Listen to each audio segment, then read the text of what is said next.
Hello students, welcome to B2 Learning. Myself Devan Kataria and I am your physics mentor.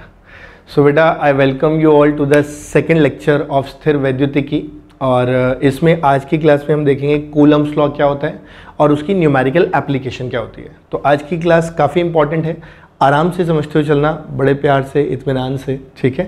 And I am sure कि आपको कोई दिक्कत नहीं आएगी। चलो अब देखो बेटा, इसमें सबसे पहली चीज़ जो आज हम समझेंगे वो है कूलम्स का नियम। आई नो ईजी है पर फिर भी थोड़ा आराम से समझना, कोई भी माइनर से माइनर चीज़ भी मत छोड़ना, ठीक है। एंड आई एम श्योर आपको न्यूमेरिकल्स में 1% दिक्कत नहीं आएगी, आप थोड़ा अच्छे से समझना। अगर मैं बात करता हूँ बेटा कूलम्स का नियम, तो ये हमें बेसिकली ये बताता है कि अगर हमारे पास कोई दो बिंदु आवेश हों और उनको हम r दूरी पे रखते हैं तो उनके बीच में कितना स्थिर विद्युत बल लगेगा, यानी इलेक्ट्रोस्टैटिक फोर्स लगेगा। यानी ये हमें पता है कि दो आवेशों के बीच में बल लगता है, पर कितना लगता है ये हमें कूलम्स का नियम बताता है, ठीक है। अब देखो समझते हैं कैसे बताता है। ये कहता है कि भाई आप एक आवेश ले लो Q1 प्लस ले लिया मान लो, और एक और हमने आवेश क्या ले लिया Q2 और ये भी क्या ले लिया प्लस, ठीक। इन दोनों को हमने कितनी दूरी पे रख दिया, लेट से r।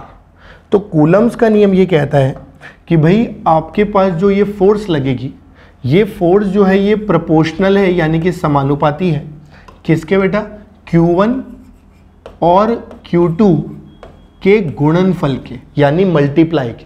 यानी दोनों का जो आवेशों का गुणनफल है ये उसके तो समानुपाती होगा, और दोनों के बीच की जो दूरी है उसके वर्ग के व्युत्क्रमानुपाती होगा। यानी Q1 Q2 के समानुपाती, r स्क्वायर के व्युत्क्रमानुपाती, ठीक। ये कौन कहता है, कूलम्स लॉ कहता है। बोले ठीक है सर, ये तो अपन ने नियम के हिसाब से समझ लिया कि ठीक है भाई कूलम्स का नियम हमें क्या कह रहा है, लेकिन हमको बेटा न्यूमेरिकल इससे थोड़ी करने।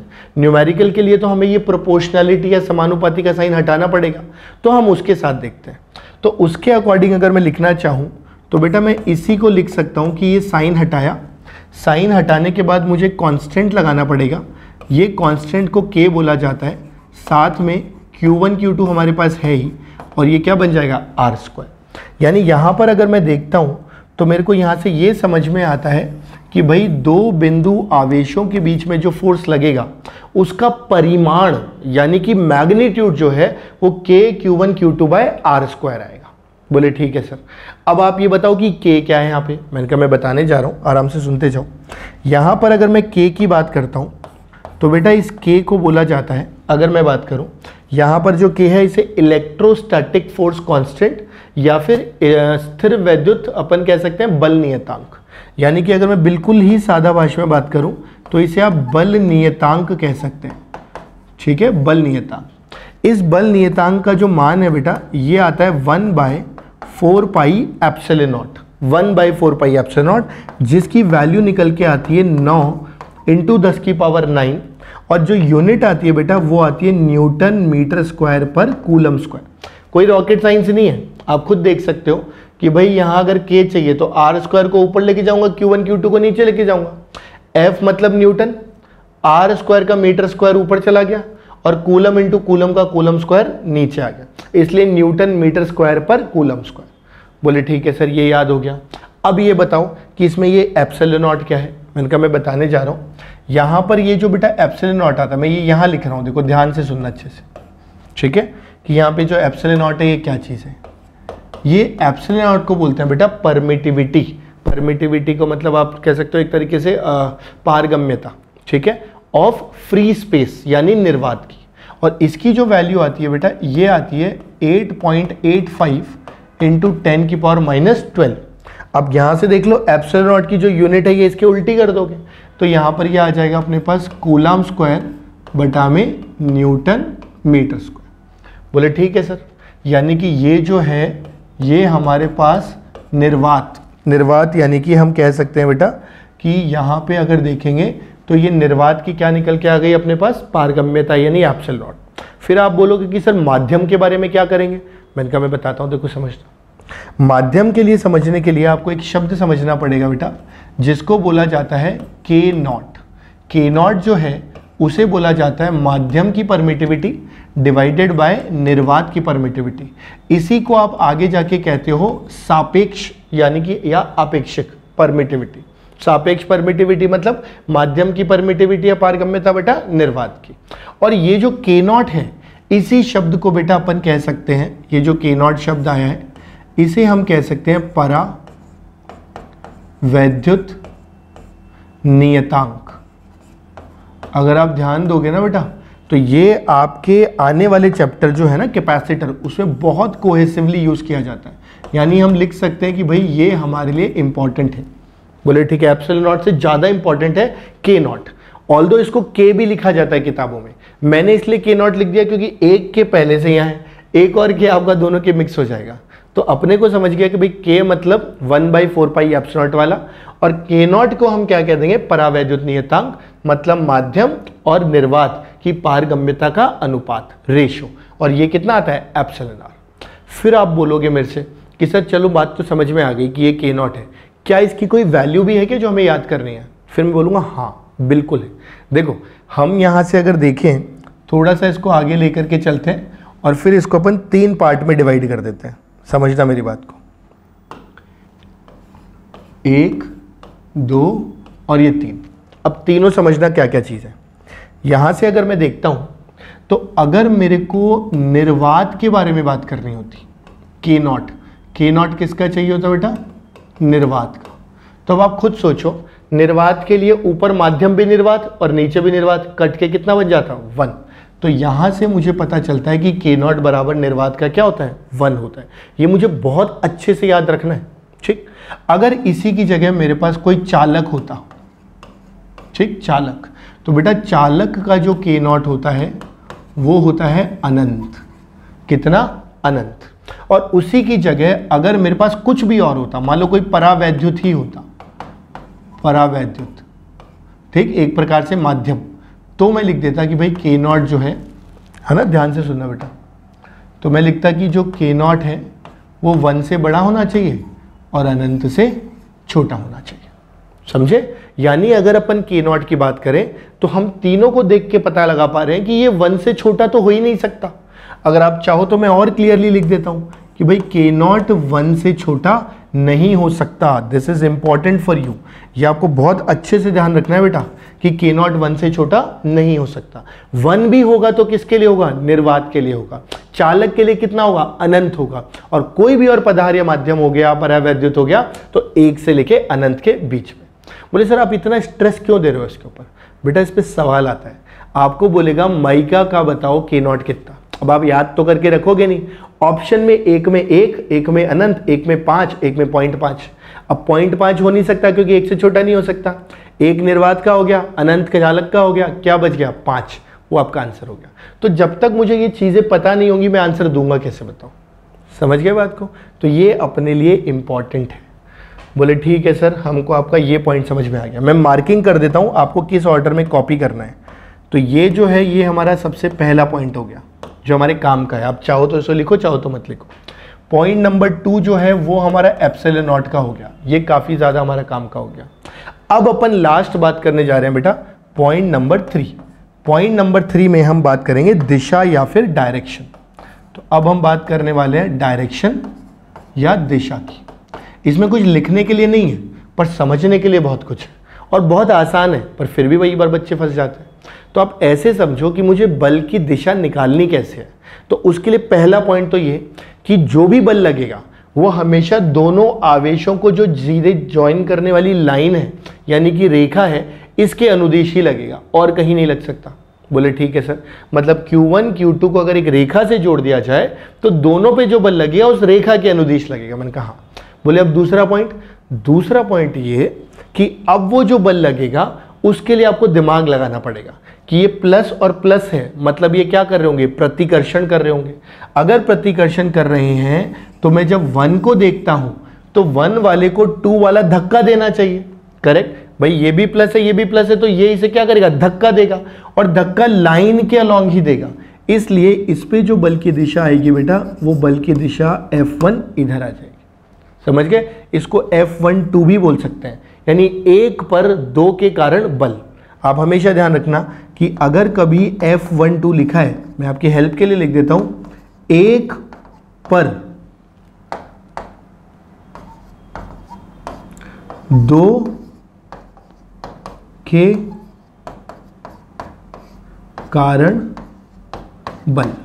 समझ गए बात को? उसी तरह से 2 को यदि देखूं तो भाई 2 जो है ये भी तो प्लस ही है, प्लस है तो ये वाला प्लस इसको धक्का देगा, और ये भी धक्का बेटा किसके अलॉन्ग लगाएगा? लाइन के अनुदिश। ये हो गया F21, 2 पर 1 के कारण लगने वाला बल, यानी दोनों पे बल प्रतिकर्षण था इसलिए दूर दूर लग गया, और रेखा के अनुदिश लगेगा हमेशा। बोले ठीक है सर, तीनों पॉइंट क्लियर हो गए। मैंने कहा बेटा बस इसमें इतनी थ्योरी है, तो हमें पहला पॉइंट ये देख लिया कि कूलम्स लॉ कहता है क्या? Q1 Q2 के समानुपाती, R स्क्वायर के व्युत्क्रमानुपाती। प्रोपोर्शनलिटी हटाओगे K आ जाएगा। K का मान अपने को याद रखना है, जो एप्सिलॉन नॉट आता है उसे पारगम्यता कहते हैं। पारगम्यता जो निर्वात की है वो लिख दी। उसके बाद परावैद्युत नियतांक इंपॉर्टेंट पॉइंट है, ये पारगम्यता माध्यम और अनुपात जो निर्वात की है उनका अनुपात है, यानी कि रेशो है। इसी को सापेक्ष पारगम्यता कहते हैं। इसी में याद रखना है कि निर्वात का एक अनंत किसका? चालक का, और बाकी सबका 1 से अनंत के बीच में। इसके अलावा दिशा के लिए दिशा हमेशा दोनों के अनुदिश लगेगी, लाइन जो ज्वाइन कर रही है ना दोनों को सीधी रेखा, उसके अनुदिश। समझ गए? प्लस प्लस या माइनस माइनस है तो प्रतिकर्षण, और प्लस माइनस माइनस प्लस है तो आकर्षण। ठीक, चलो तो मैंने देखो बहुत बेसिक 0 लेवल की चीजें बताई हैं। आप यहाँ आराम से इसको पॉज करो, कॉपी करो, समझ लो, फिर आगे बढ़ो अगले पॉइंट के ऊपर। ठीक है, मैं आगे बढ़ता हूँ बेटा।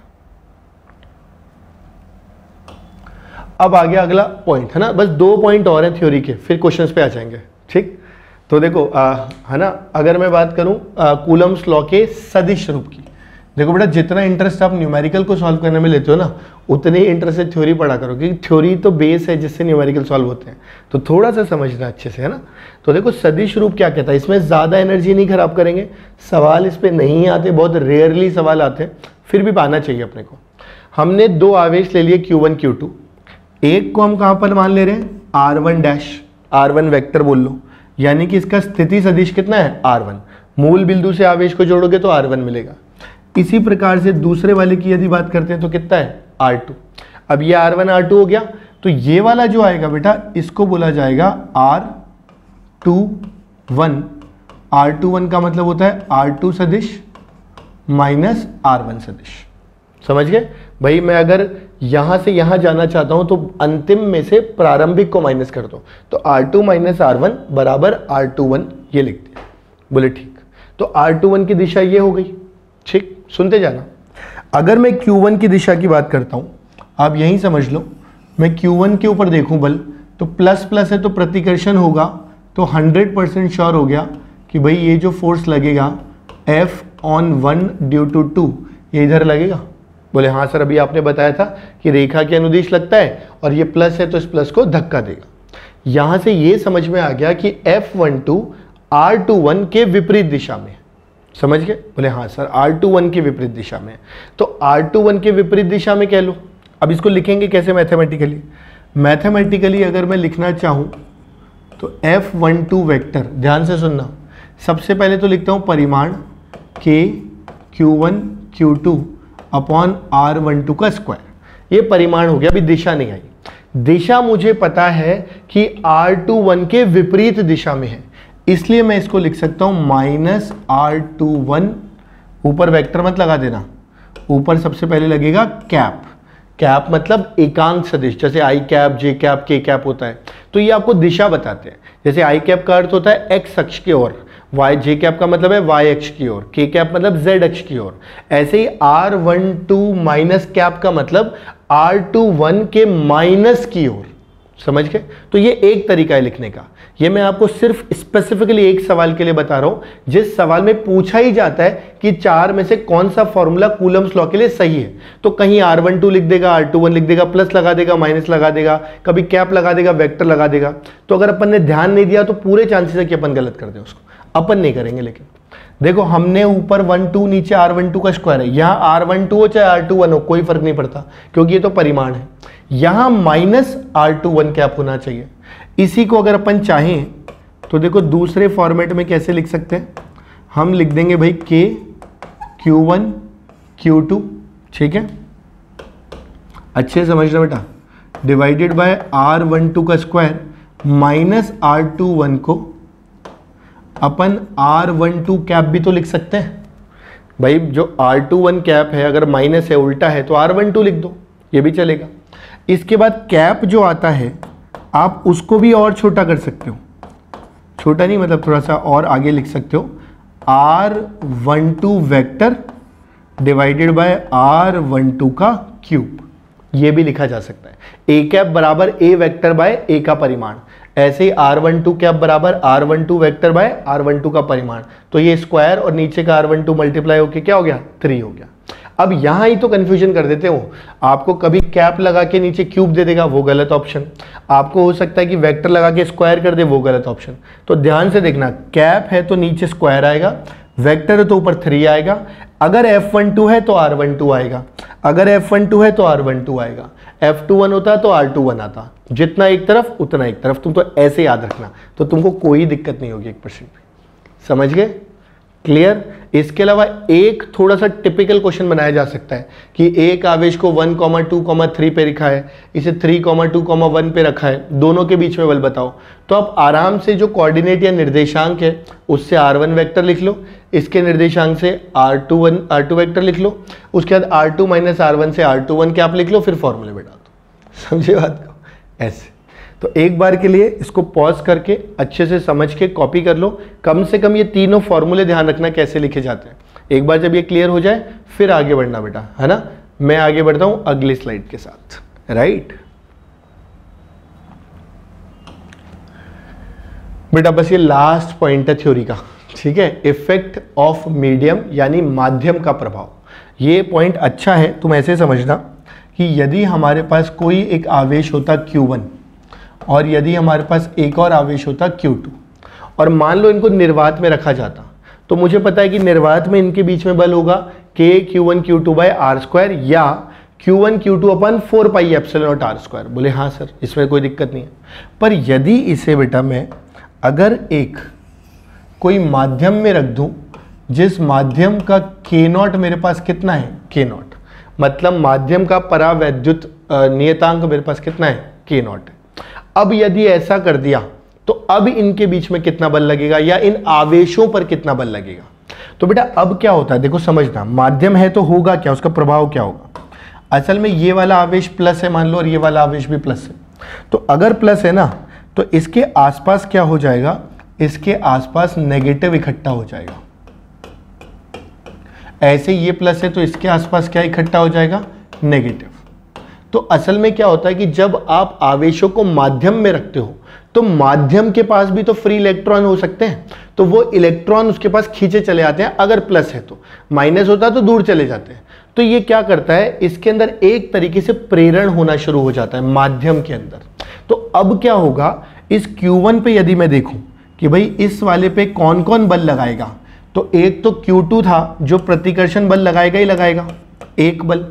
इसके साथ साथ तुम ध्यान दोगे तो Q1 के इस तरफ ज्यादा नेगेटिव दिख रहा है, इस तरफ कम दिख रहा है, और नेगेटिव वाला इस प्लस को क्या करेगा, आकर्षित। इस कारण इसके ऊपर एक और बल लग गया, जो किसने लगा दिया, माध्यम ने लगा दिया।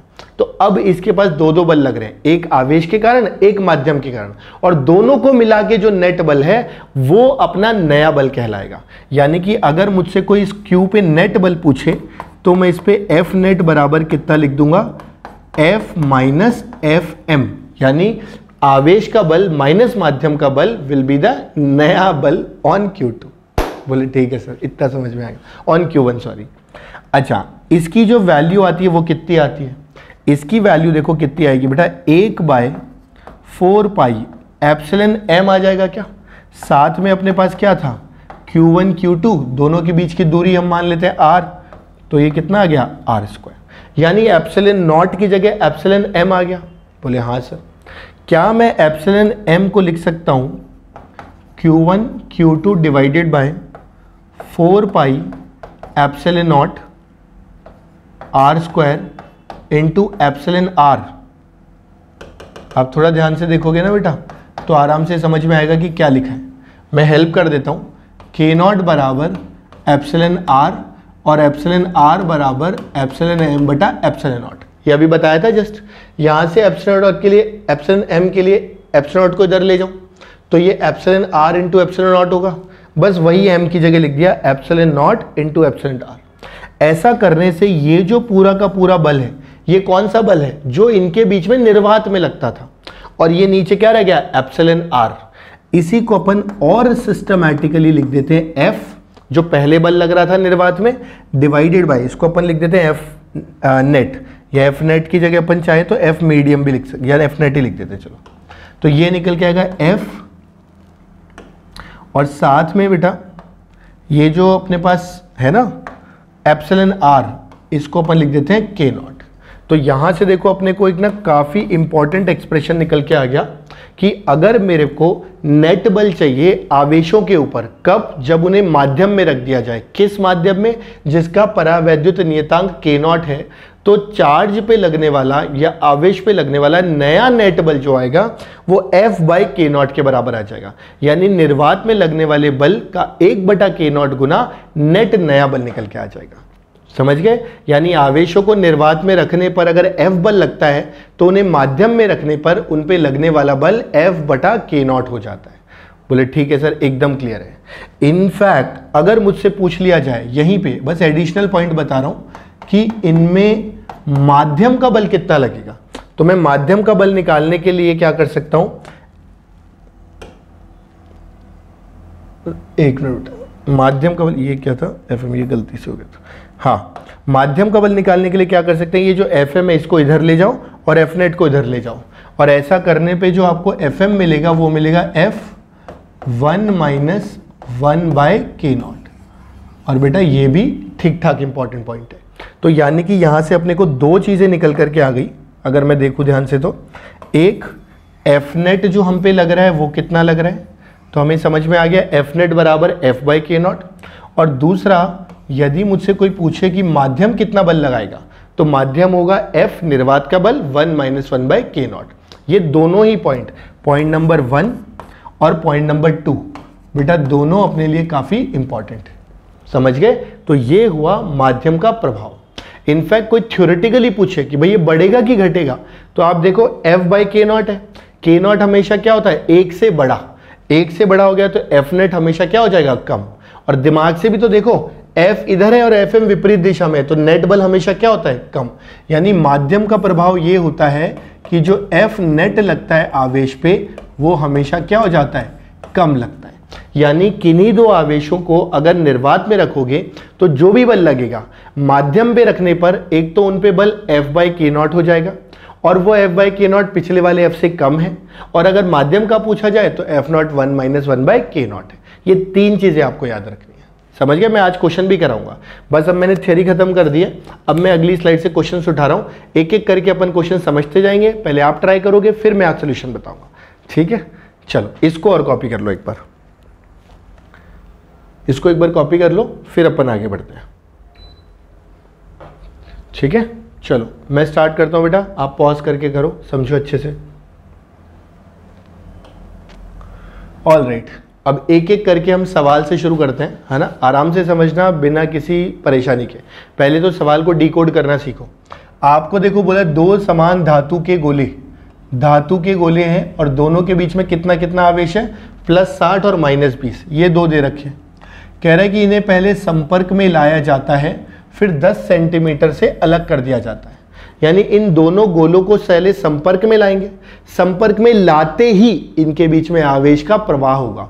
पिछली क्लास में चालन में आपको बताया था कि जब दो गोले एक समान त्रिज्या के अगर लाएंगे संपर्क में, तो उनको संपर्क में लाने पर उनका आवेश इस प्रकार चलेगा कि दोनों पे अंतिम आवेश प्रारंभिक के दोनों के योग बटा 2 यानी एवरेज आवेश के बराबर हो जाएगा। और अगर त्रिज्या अलग अलग होती तो फिर Q1 + Q2 bye R1 + R2 into R1 अगर Q1 का चाहिए था तो। ये फॉर्मूले बेटा मैंने लास्ट क्लास में पढ़ाए थे, आई एम श्योर आपको याद होंगे। ठीक है, और नहीं है तो बेटा याद होने ही चाहिए, है ना। ये चीज़ नहीं हो, बिना जब तक पुराना याद नहीं होगा आगे का जुड़ ही नहीं पाएगा आपको। ठीक है, अब इस सवाल में देखो पिछली क्लास का कॉन्सेप्ट काम आ रहा है। ठीक, चलो तो हमने कहा ठीक है, अगर ऐसा है तो अब बताना है कि उनको संपर्क में लाए, फिर दूर ले गए। कितना दूर ले गए इनको, 10 सेंटीमीटर। बोले ठीक है, कोई दिक्कत नहीं है। तो अगर मुझसे पूछा जाता है कि इनके बीच में बल कितना लगेगा, तो मैं सीधे सीधे वो फोर्स लगेगा उसका परिमाण कितना बता सकता हूँ कि भाई F बराबर लगना चाहिए K Q1 Q2 divided by कितना, R², क्योंकि 2 पॉइंट आवेश है। लेकिन अब सवाल है कि Q1 Q2 कितना होगा। तो हमने कहा था कि जब इनको संपर्क में लाया जाएगा तो बेटा सिंस आपको बोल दिया समान धातु के गोले, तो समान है तो जो Q1 आएगा वो पहले जिनका इनके पास आवेश था वो डिवाइडेड बाय कितना आ जाएगा 2, यानी पहले 60 और -20 को जोड़ोगे तो क्या आएगा +40, 40 बाय 2 करोगे तो कितना आ जाएगा +20 आ जाएगा, यानी ये निकल के आएगा +20 कूलम। सेम टू सेम बेटा इस वाले पे भी सेम चार्ज आएगा Q1 + Q2 बाई 2 जो कि आ जाएगा +20 कूलम। आ गए Q1 Q2। अब वैल्यू पुट कर देंगे। K की वैल्यू बेटा 9 × 10⁹ वैल्यूज याद रखनी चाहिए। Q1 Q2 मतलब 20 × 20 यानी 20 × 20, और R जो है वो 10 सेंटीमीटर है, तो आपको लिखना पड़ेगा 10 × 10⁻²। अब ये मीटर में आया है इसका स्क्वायर। कोई भी चीज़ में बेटा यूनिट्स को हल्के में नहीं लेना, उसके चक्कर में कई बार अपने बहुत आते हुए सवाल गलत हो जाते हैं, समझ गए। तो इसमें अब देखो दो कॉन्सेप्ट काम आ गए। एक तो जब गोलों को संपर्क में लाके अलग किया जाता है तो उन पे अंतिम आवेश, उसका फॉर्मूला था Q1 + Q2 upon R1 + R2 into R1। अगर Q1 का चाहिए था तो Q2 का चाहिए था तो R2 से मल्टीप्लाई करते थे, ये पहले पढ़ाया हुआ है। उनको इस्तेमाल करके अंतिम आवेश आ गए। उसके बाद कूलम्स लॉ का यूज कि K Q1 Q2 by R²। तो ये सबसे हल्के लेवल का बेसिक लेवल का सवाल था, करेक्ट। तो आई एम श्योर कि ये सवाल अपने को क्लियर हो गया होगा। अब ये सवाल समझ लो, कॉपी कर लो, लिख लो। अगले सवाल से पहले मैं आपको सवाल समझाऊंगा, आप पॉज करोगे, ट्राई करोगे, फिर उसके बाद क्लास को रिज्यूम करोगे, ठीक। चलो पॉज करके कॉपी कर लो बेटा, मैं अगले सवाल पे चल रहा हूं। ऑल राइट, अब देखो पहले सवाल समझाता हूं। कह रहा है कि दो धनात्मक, देखो धनात्मक का मतलब दोनों प्लस है, एक Q1 है और एक Q2 है। अपन यहां लिख देते ना, ये हमारे पास Q1 और ये हमारे पास Q2। कह रहा है दोनों को हवा में कितने सेंटीमीटर पे रखा 10, यानी इनके बीच की जो दूरी है वो 10 सेंटीमीटर रखे गए। कह रहा है उनके बीच रखे जाने वाले तीसरे आवेश की स्थिति इस प्रकार है कि उस पर कोई भी बल नहीं लगेगा, तो वो स्थिति अपने को बतानी है। ये सवाल है अपना, मतलब ये दो आवेश दे रखे हैं, दोनों के दोनों कैसे हैं प्लस। आपको बताना है कि मैं तीसरा आवेश कहां पे रख दूं कि उस पे नेट बल 0 हो जाए। तीसरा आवेश कहां रखूं उनके बीच में कि नेट बल 0 हो जाए। मतलब मुझे यहां पर बेटा ऐसे समझो, जो सवाल है वो ये कहना चाह रहा है कि भाई आप बता दो कि यहाँ पे ये जो तीसरा आवेश, हमें नहीं पता उसका वैल्यू कितना है, Q3 मान लेते हैं, वो हम कितनी दूरी पे रखें, यानी कि ये x का मान कितना होना चाहिए 1 से, ये बता दो, ताकि इसके ऊपर नेट बल 0 आ जाए या ये इक्विलिब्रियम या साम्य स्थिति में रहे। अब आप पॉज करो, अपने लेवल पे अपने दिमाग से ट्राई करो, फिर उसके बाद जब हो जाए तब क्लास को रिज्यूम करना। मैं कंटिन्यू कर रहा हूं। अब देखो मेरे हिसाब से तो क्या होना चाहिए था कि मैं पहले Q3 पे फोर्सेस देखता कहाँ कैसे लग रही है। तो मुझे नहीं पता Q3 कैसा है, मैं मान लेता हूँ कि प्लस है, जो मर्जी मान लो, कोई फर्क नहीं पड़ता।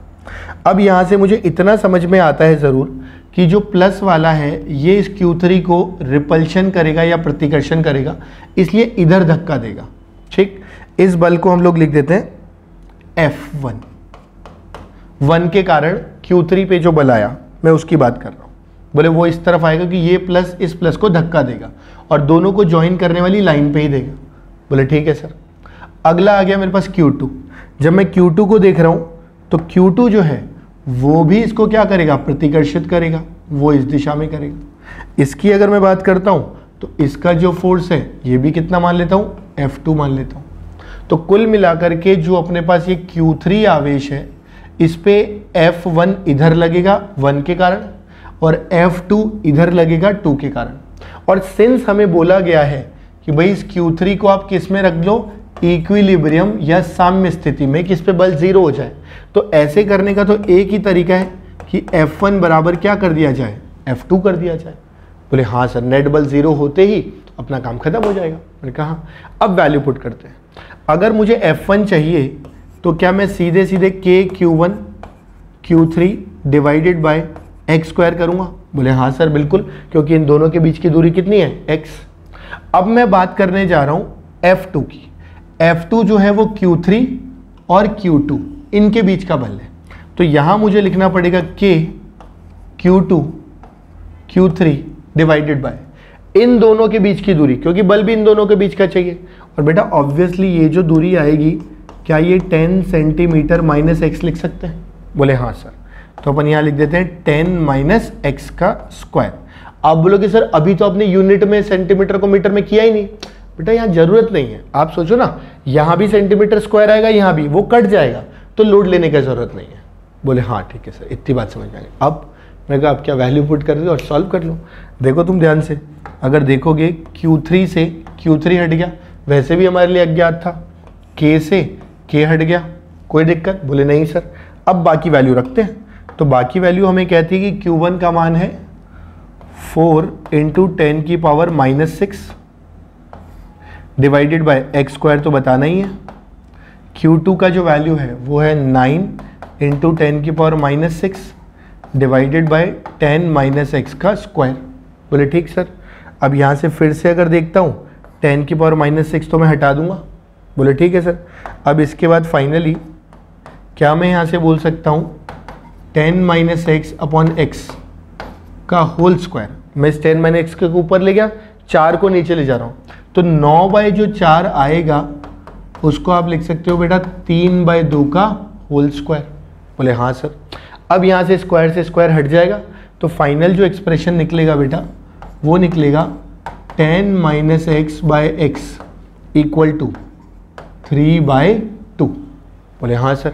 अब यहाँ से क्रॉस मल्टीप्लाई कर दें बेटा, तो ये आएगा 20, 2x, 3x, 5x, यानी यहाँ से निकलेगा 20 बराबर 5x।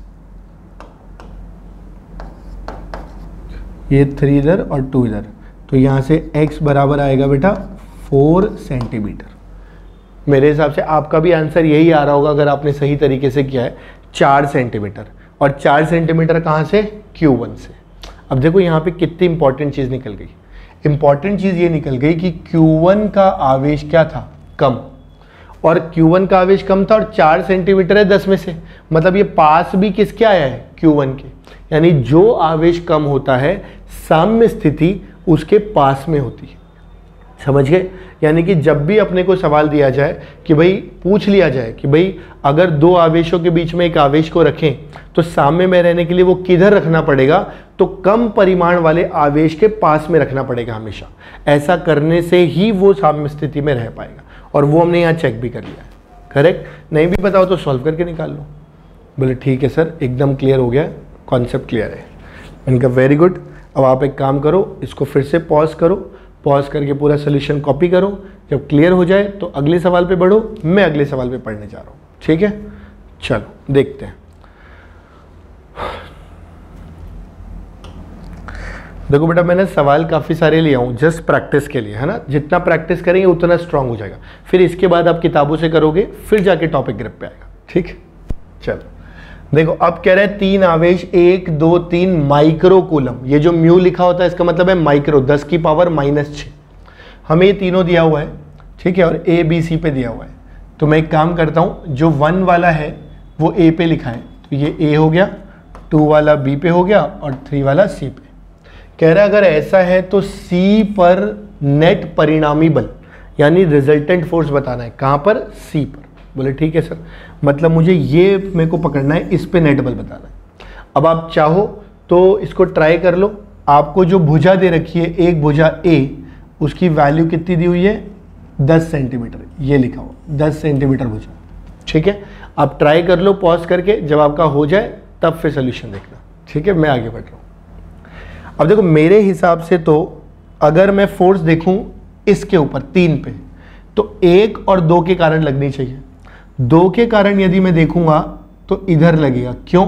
बोले दोनों प्लस प्लस है और दोनों को ज्वाइन करने वाली जो लाइन है उसके अनुदिश लगना चाहिए प्रतिकर्षण। बोले बिल्कुल सही है सर। बिल्कुल इसी प्रकार 1 वाला जो है वो इस पे बल इधर लगाएगा। बोले बिल्कुल सर, क्योंकि ये भी प्लस प्लस है तो ये से प्रतिकर्षित करेगा। अब मुझे ये 2 बलों का नेट बताना था। बोले ठीक, सुनते जाना। यहाँ पर नेट बताना था तो इन दोनों बलों के बीच का एंगल तो कितना आएगा? 60 डिग्री।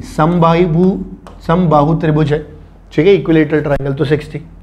ये वाला जो फोर्स निकल के आएगा इसको F1 कहता हूँ, इस वाले को F2 कहते था। बोले ठीक। अब मुझे अगर F नेट चाहिए, ध्यान से सुनना, तो मैं यहाँ से सीधा सीधा बोल सकता हूँ बेटा F नेट बराबर रूट के अंदर F1 का स्क्वायर प्लस F2 का square plus 2F1 F2 cos 60, ठीक है, जिसमें से cos 60 जो है यानी cos 60 1/2 के बराबर होता है, तो यहाँ से 1/2 और 2 हट जाएगा, तो ये और सिंपल होके बन जाएगा रूट में F1 का स्क्वायर प्लस F2 का स्क्वायर प्लस F1 F2, ये फॉर्मूला बन गया। अब अगर किसी तरह से मैं F1 F2 निकाल लूँ तो मेरा काम खत्म। बोले ठीक है सर, किस तरह निकालें? कूलम्स लॉ, यही तो है। तो अगर मैं F1 की बात कर रहा हूँ यानी ये वाला, इन दोनों के बीच का बल, तो मैं देखो F1 का मान क्या लिखूंगा, यहाँ लिख दे रहा हूँ मैं F1 की वैल्यू K, Q की वैल्यू डायरेक्ट लिखता हूँ अब मैं K, F1 चाहिए तो 2 माइक्रो कूलम इनटू दूसरा वाला कितना है 3 micro coulomb divided by r square. बेटा इनके बीच की दूरी कितनी हो जाएगी 10 सेंटीमीटर, 10 इंटू 10⁻⁻² का स्क्वायर, करेक्ट। अब बेटा इसको सॉल्व कर लेंगे के की वैल्यू 9 इंटू 10⁻⁹ डाल के, बिल्कुल इसी तरह से F2 जो आएगा वो आ जाएगा K 1 micro coulomb into 3 micro coulomb divided bye 10 into 10⁻⁻² का स्क्वायर, करेक्ट। अब इसको सॉल्व करना बेटा इजी है, बस अगर आप चाहो तो मैं एक स्टेप ऐड करके दिखा देता हूँ। 9 इंटू 10⁹, 3 और 1 3, माइक्रो माइक्रो मतलब 10⁻⁻6 और -6, तो ये आएगा 10⁻12 डिवाइडेड बाय ये एक हट के 10⁻1 बचा, स्क्वायर करोगे तो -2, इस तरह से। तो यहाँ से अगर देखेंगे तो -2 और -2 हट के -10 हट गया, यहाँ पे कितना आ जाएगा 9 3 जा 27 तो ये आ गया, ये हट के -3 कट के -1 यानी 2.7 न्यूटन, ठीक है। बिल्कुल इसी तरीके से इसका निकाल लेंगे, फिर √F1² plus F2² plus F1 F2, ठीक। अब ये कैलकुलेशंस आप बैठ के आराम से करते रहना, मैंने आपको पूरा अप्रोच अच्छे से समझा दिया कि कैसे करना है। तो पहले हमने सीधी रेखा में चार्जेस लिए 2, फिर अब 3 चार्ज ले लिए, अब इसकी और एप्लीकेशन है, अभी 2 3 4 क्वेश्चन और करेंगे, लेकिन आप आराम से अपने ब्रेन को एक्टिव रख के करते रहना, लगे तो पॉज करके पानी पी लो एंड देन रीस्टार्ट, ठीक है। चलो आप पॉज करो अच्छे से, है ना, फिर आगे बढ़ते हैं बेटा अगले क्वेश्चन से। पहले पूरा कॉपी कर लो समझ के, कुछ भी चीज़ रटना नहीं, अच्छे से समझना ध्यान देके। चलो भाई मैं अगले सवाल पे बढ़ता हूँ। ये है मेरा अगला क्वेश्चन और इसके अंदर हमारे पास 4 अलग अलग आवेश रखे गए हैं, ठीक है। चारों आवेश बोल रहे हैं 1 माइक्रो कूलम के हैं, यानी कि मैं अभी के लिए चारों का ही परिमाण क्या लिख देता हूँ, Q लिख देता हूँ। और अब की बार कह रहा है कि जो भुजा है वो कितनी है, अगेन 10 सेंटीमीटर। आपको कह रहा है कि केंद्र पर रखे गए किसी अन्य आवेश द्वारा अनुभव किया जाने वाला परिमाणी बल, यानी मैं एकदम केंद्र पे यहाँ पे अगर कोई आवेश रखता हूँ तो उस पर नेट बल कितना आएगा। मेरे हिसाब से ये सबसे आसान सवालों में से है। आप पॉज करो, मेरे हिसाब से हो सकता है अभी आपका आंसर आ गया हो तो बहुत अच्छी बात, नहीं तो पॉज करके ट्राई कर लो, ठीक है, और मैं आगे कंटिन्यू करता हूँ। देखो मेरे हिसाब से तो अगर देखें ये जो Q है, मान लेते हैं अपन सबसे पहले कि ये प्लस है चारों, इसको भी अपन क्या करते हैं प्लस की जगह माइनस मानते हैं, थोड़ा डायग्राम आसान बनेगा। ये प्लस इस माइनस को अपनी तरफ खींचेगा, ये प्लस इस माइनस को इधर खींचेगा, ये इसे खींचेगा और ये इसे खींचेगा। बोले हाँ सर, और सारों के बल के परिमाण सेम होंगे क्योंकि सिमेट्रिक सिस्टम दिख रहा है अपने को। अगर ऐसा है तो क्या मुझे ये नहीं दिख रहा कि भाई ये वाला इसे कट कर देगा और ये वाला इसे कट कर देगा। ऐसा करने से हमें पता चलेगा कि जो कैपिटल Q है इस पे F नेट बराबर कितना आ जाएगा, 0। समझा। और ये बेटा केवल वर्ग या स्क्वायर के लिए नहीं है, ये किसी भी पॉलीगन मतलब बहुभुज के लिए वैलिड है। यानी कि अगर मेरे पास स्क्वायर ही नहीं, अगर मेरे पास मान लो एक ट्राइंगल होता, ठीक, एक ट्राइंगल होता, या मेरे पास मान लो कोई एक सर्कल होता, ठीक है, और भी कुछ होता, और मुझे बोला जाता कि भाई बिल्कुल सेंटर पे बीचों बीच एक आवेश रख दिया और यहाँ पर ना एक जैसे आवेश रख दिए, तो इस पे नेट बल कितना आएगा, तो भी मैं कितना बोलता, 0। यहाँ पर मुझे बोलता कि बहुत सारे एक जैसे आवेश एक समान रूप से रख दिए, लेट्स से स्मॉल q, और सेंटर पे q रख दिया, इस पे F नेट कितना आएगा, तो भी मैं कितना बोलता, 0। यानी कभी भी अगर एक बहुभुज है अपने पास, उसके हर कोने पे एक समान आवेश रखा हुआ है, तो उसके केंद्र पर रखे आवेश का नेट बल हमेशा ही 0 होता है। ये आपको एज ए नोट बना के अपनी कॉपी में लिख लेना है अपनी लैंग्वेज में, और इसे अच्छे से ध्यान रखना है, ये आगे आपके काम आ सकता है। ठीक है, तो इस तरीके से अपने को ये सवाल करना था। क्लियर?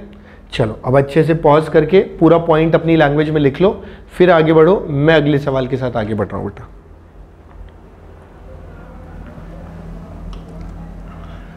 देखो भाई, अगला सवाल जो है वो थोड़ा डिफरेंट लैंग्वेज है, फंडा वो का वही है। आपको कह रहा है, देखो सवाल समझो फिर आप ट्राई करना। आवेश माइनस क्यू, ठीक है, आपको माइनस क्यू आवेश और द्रव्यमान m का एक कण निश्चित आवेश के परित वृत्ताकार कक्ष में घूमता है। यानी हमारे पास एक देखो यहाँ माइनस क्यू और m है, ये प्लस क्यू के चारों तरफ वृत्ताकार पथ में घूम रहा है। ठीक है, यानी एक सर्कुलर पाथ। त्रिज्या अपने को r दे रखी है, और जो समय अवधि है यानी कि समय अंतराल है वो कैपिटल T दिया हुआ है। हमें इन दोनों के बीच में रिलेशन बताना है कि r और t में क्या रिलेशन आएगा।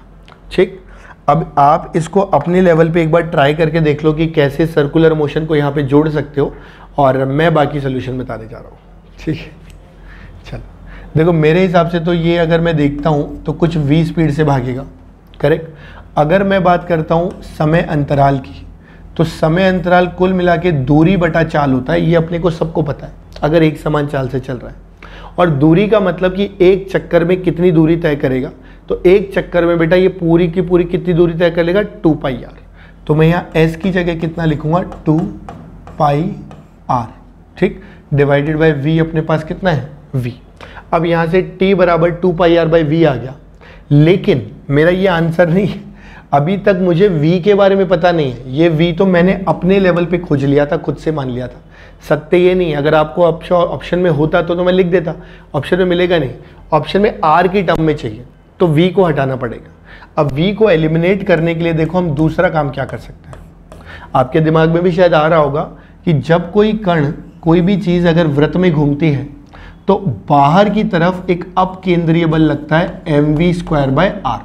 अगर आपको याद हो तो आप महसूस भी करते हैं ना, गाड़ी में बैठे हैं और घूम रहे हैं तो अपन बाहर की तरफ फेंके जाते हैं, करेक्ट। तो उसको अपन कहते हैं अपकेंद्रीय बल, सेंट्रीफ्यूगल कहते हैं इंग्लिश में। ये जो फोर्स लग रहा है mv²/r है, इसको बैलेंस करने के लिए बेटा अपने पास अंदर की तरफ एक बल है। भाई ये माइनस है, ये प्लस है, तो ये प्लस माइनस को पकड़ के अपनी तरफ खींचेगा। कौन से बल से बेटा, स्थिर विद्युत बल से, यानी Fe से। तो अंदर की तरफ Fe लग रहा है, बाहर की तरफ mv²/r लग रहा है, करेक्ट। हमें पता है जितना बल अंदर उतना बल बाहर, अगर वृत्ताकार पथ में है तो यहां से मैं लिख सकता हूं कि भाई Fe बराबर कितना, F ना लिख के सीधे लिख देता हूं mv²/r। फिर यहां से हम अगला स्टेप लिखते हैं, Fe की जगह k q1 की जगह प्लस q, दूसरे की जगह माइनस q, डिवाइडेड बाय कितना, r²। बेटा प्लस माइनस लिखने की जरूरत नहीं है क्योंकि दिशा अपन ने ऑलरेडी हैंडल कर लिया। तो बस इस Fe का परिमाण और mv²/r ये दो बराबर करने हैं, ठीक है, कंफ्यूजन नहीं होना चाहिए इसमें। इक्वल टू कितना, mv²/r। अब देखो एक r से एक r कट जाएगा, बोले ठीक सर, और बस और कुछ भी नहीं। अब v बराबर देखो कितना आएगा, k q² mr, करेक्ट। भाई एक m नीचे आ गया, r पहले से था, और इस पूरे का क्या लगा देंगे, रूट। तो ये हमारे से चाल निकल के आई। अब ये खुद भी एक सवाल है, आपसे कई बार इस तरह के सवाल आते हैं कि एक आवेश दूसरे के चारों तरफ घूम रहा है या दो आवेश एक दूसरे के चारों तरफ घूम रहे हैं, तो बताओ कितनी चाल से घूम रहे होंगे। बहुत आसान है, जो भी केंद्र की ओर बल लग रहा हो, जो भी केंद्र की ओर इलेक्ट्रोस्टैटिक या स्थिर विद्युत बल लग रहा हो, वो वाला बल mv²/r के बराबर कर दो। ऐसा करते ही आपको यहां से क्या निकल के आ जाएगा, v का वैल्यू आ जाएगा। अब इस v को आप यहां वापस रख दो, क्योंकि हमें तो t का चाहिए था, तो 2πr डिवाइडेड बाय v की जगह मैं लिखूंगा रूट में kq² और यहां पर रूट में mr। समझे बात को, ये अपना आंसर निकल के आया, करेक्ट। तो इस तरह के सवाल आपसे पूछे जा सकते हैं जहां पे 11th का एक कॉन्सेप्ट और 12th के कॉन्सेप्ट को जोड़ दिया जाए और एक थोड़ा अच्छा सवाल बना दिया जाए। मुश्किल नहीं है, अच्छा सवाल है, ठीक है। तो आपको थोड़ा सा बस लॉजिक यूज करना है कि सर्कुलर मतलब नेट अंदर जो फोर्स लग रही है। अब यहाँ विद्युत बल था, उसको mv²/r के बराबर कर दिया, v निकाला, फिर t बराबर 2πr/v, तो पता ही है। ठीक है, चलो अब अच्छे से पॉज करके इसको कॉपी करो, इसके बाद एक दो सवाल और उठाते हैं। ठीक है, और थोड़ी और प्रैक्टिस करते हैं, थोड़ा और खुद को स्ट्रांग करते हैं। राइट, चलो पॉज करके करो, मैं आगे बढ़ता हूँ बेटा।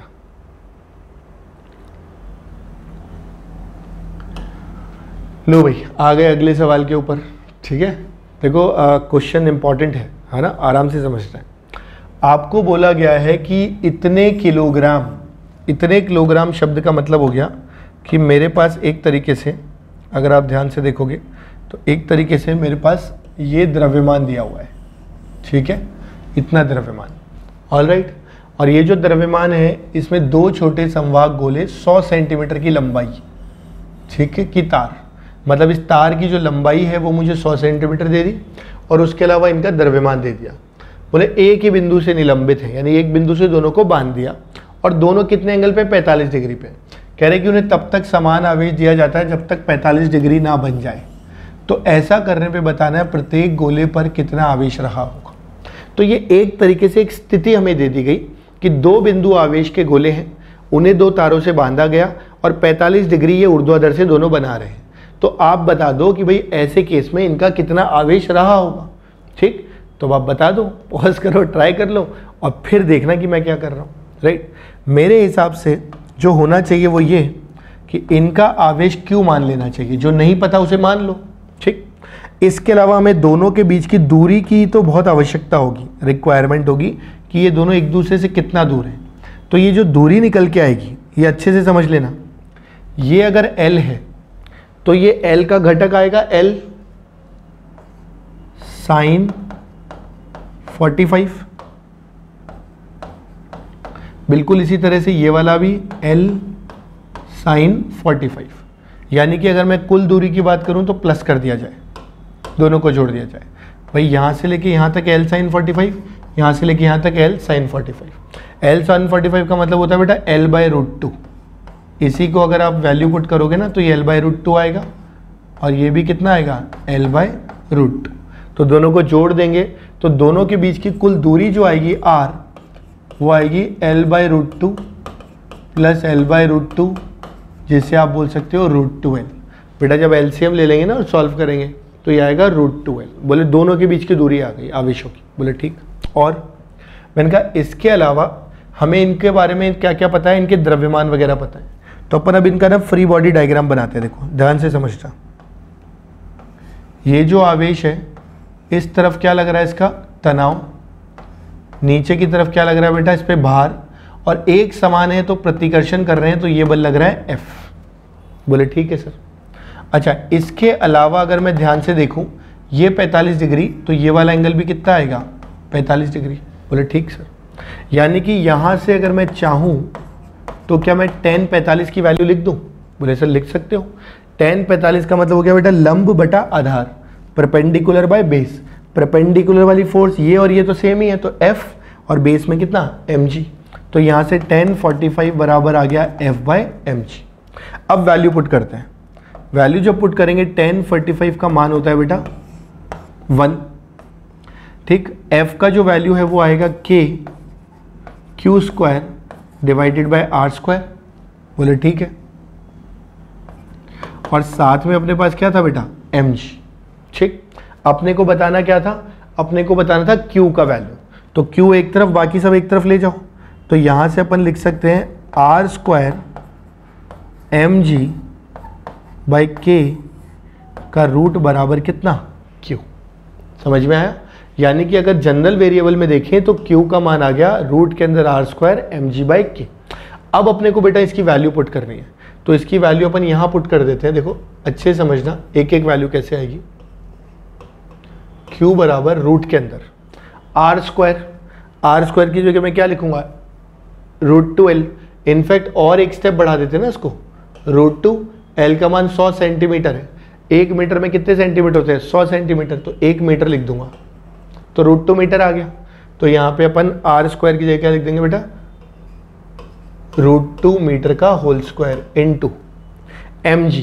m का मान देखो आपको क्या दिया हुआ है, 9 इंटू 10 की पावर -4 किलोग्राम, किलोग्राम में लिखते भी हैं, तो 9 इंटू 10 की पावर -4, ये आ गया m। g का मान अपन बेटा 10 मान लेते हैं, ठीक है। g का जो मान है वो कितना मानते हैं, इंटू 10 डिवाइडेड बाय, ध्यान से सुनना, बच गया k का मान हो गया 9 इंटू 10 की पावर 9। अब देखो 9 से 9 कट गया ना, इसीलिए डेटा ऐसा दिया हुआ है। अब देखो इसको और आगे लेके चलते हैं, √2 का स्क्वायर बनेगा 2, 10 की पावर -4 और -1 मिलके हो गया -3, 10 की पावर -3 और नीचे फंस गया 10 की पावर 9, समझ गए। अब यहाँ से अगर जाएगा तो ये भी कहाँ चला जाएगा, ऊपर, ऊपर चले जाएगा तो ये बन जाएगा, √2 को अलग कर देते हैं, -12 है तो बाहर आएगा -6 कूलाम, यानी ये आ जाएगा बेटा √2 माइक्रो कूलाम। ये इस तरीके से ऑप्शन बनेगा। बाकी कैलकुलेशन चेक कर लेना, थोड़ा ऊपर नीचे आप देख लेना, ठीक है। तो आई होप बेटा आपको ये पूरा फंडा समझ में आया होगा। करना कुछ नहीं है, ये जो लंबाई दी हुई थी ना, इसका घटक लेके दोनों के बीच की दूरी ली, उसके बाद तो कुछ है ही नहीं। इस तरफ विद्युत बल, नीचे mg, इधर तनाव, हमने इस लाइन को खींच दिया। ये एंगल अपने को दिया हुआ था tan 45, तो हमें पता है कि tan थीटा बराबर लंब बटा आधार यानी f/mg। फिर f की जगह कूलम्स लॉ से वैल्यू रख दी, k(q²/r² और डिवाइडेड बाय mg कर दिया। अब तुम खुद देखो, अपन अब तक 4-5 सवाल लगा चुके हैं और हर सवाल अलग तरह का है, थोड़ा थोड़ा सा, मतलब वही कूलम लॉ k(q1q2/r², लेकिन कितनी सारी एप्लीकेशन होगी और उस एप्लीकेशन से ही अपना बेस बनेगा कि कैसे उस फॉर्मूले को इस्तेमाल करना है। और ज़रूरी नहीं कि इन्हीं में से सवाल आए, एग्जाम में तो कोई भी क्वेश्चन आ सकता है, बस आपको समझ में आना चाहिए कि उस फॉर्मूले को कैसे लिंक करना है, अप्लाई करना है, करेक्ट, वो मेरा प्रैक्टिस से आएगा, ठीक है। चलो अब एक बार पॉज करके पूरा कॉपी कर लो, समझ लो, और मैं अगले सवाल पे चलता हूँ। बस 1-2 क्वेश्चन और है, फिर अपन क्लास ओवर कर लेंगे, ठीक है। चलो थोड़ा बेटा प्रैक्टिस से थोड़ा फ़ायदा ही होगा, है ना। अब देखो अभी हमको क्या कह रहा है, 100 माइक्रो कूलाम, यानी हमें बोला गया है कि भाई 100 माइक्रो कूलाम के 2 आवेशों के सापेक्ष पारगम्यता 2। सापेक्ष पारगम्यता मतलब एक तरीके से आपको क्या देना चाह रहा है, k0 या εr, दोनों एक ही बात है, बोले हाँ। और दोनों के आवेश जो हैं यानी Q1 Q2 जो है वो 100 माइक्रो कूलम दे दिए, बोले ठीक। दोनों के बीच की दूरी कितनी दे दी बेटा, r बराबर 5 सेंटीमीटर, बोले अलग कर दिया गया। तो कह रहा है इनके बीच में बल कितना है। अब ये अगर 2 आवेश सीधे सीधे होते मेरे पास तो मैं सीधे सीधे क्या लिखता, k(q1q2/r², यानी निर्वात का बल। लेकिन ये माध्यम में दे दिया है, तो माध्यम में देने में परेशान तो होना नहीं है। हमें ऐसे केस में कैसा बल निकालना होता है, F नेट, जो कि सीधे सीधे F डिवाइडेड बाय कितना होता है बेटा, k0। F का मतलब अपने पास वहाँ पे क्या था, k(q1 q2) डिवाइडेड बाय कितना, r², और साथ में क्या आ गया, k। समझा बात को। यहाँ से अगर वैल्यू पुट करते हैं, k की जगह 9 इंटू 10 की पावर 9, Q1 Q2 बेटा यानी 100, तो 100 इंटू 10 की पावर -6, इसका कर दिया बेटा स्क्वायर, -6 लगाया माइक्रो कूलम के लिए, स्क्वायर वर्ग क्यों लगा दिया, क्योंकि Q1 Q2 दोनों एक जैसे थे। r² की जब बात करते हैं तो दोनों के बीच की दूरी 5 सेंटीमीटर है, तो 5 इंटू 10 की पावर -2, यूनिट्स का ध्यान रखना है हमेशा। और जो k0 है वो हमें दे रखा है बेटा 2 दे रखा है, समझे। अब इसको सॉल्व करके यहाँ से क्या निकाल लेंगे, F नेट। तो कभी भी माध्यम में रख दिया जाए k0, टेंशन लेने की जरूरत ही नहीं है, F/k0 कर दो, और F अपने को कितना पता है, k(q1q2/r²। समझ गए बेटा। यहाँ से अगर अपन देखेंगे, है ना, तो अपने को क्वेश्चन करने में कोई दिक्कत आएगी नहीं, और यहीं पे अपनी क्लास भी खत्म हो जा रही है, ठीक है। तो आज मैंने आपको कूलम लॉ सिखा दिया, वेक्टर फॉर्म बता दिया, उस पर कई सारे एग्जाम्पल्स करा दिए। अब और क्वेश्चंस आपको किताबों से, मॉड्यूल जो आपको दी गई है, आपका जो स्टडी मटेरियल है, उससे सॉल्व करना है, ठीक है। और फिर कोई डाउट आता है तो जो कंसर्न टीचर्स है उनकी हेल्प लेनी है, ठीक। चलो बेटा, thank you so much, and फिर मिलते हैं अगले लेक्चर में। तब तक अच्छे से पढ़ाई करो, take care of your health, bye bye.